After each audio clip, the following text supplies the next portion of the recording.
அம்மா பசிக்குதுமா, சாப்பிட ஏதாவது தாயே. இது வாராகியோட சோதனையா கூட இருக்கலாம்.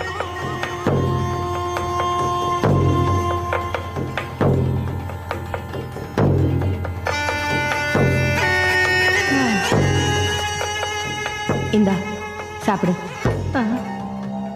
பூஜைக்கு வச்சிருந்த பழத்தை கொடுக்குறியே, பின்ன பூஜை நேரத்துல வந்து கேக்குறியே? ஏம்மா சாமிக்கு படைக்காம எனக்கு தரலாமா? உனக்கு கொடுக்கறதே சாமிக்கு படைக்கிறத நினைச்சுக்கலாமே. என்னம்மா, தெய்வமும் மனுஷனும் சமமாயிடுமா தாயே? மனுஷனும் தெய்வம் ஆகலாம், தெய்வமும் மனுஷன் ஆகலாம். இப்போ உன்னோட வருகை கூட தெய்வத்தோட சோதனையா இருக்கலாமே. என்ன தாயே நீ? தெய்வம்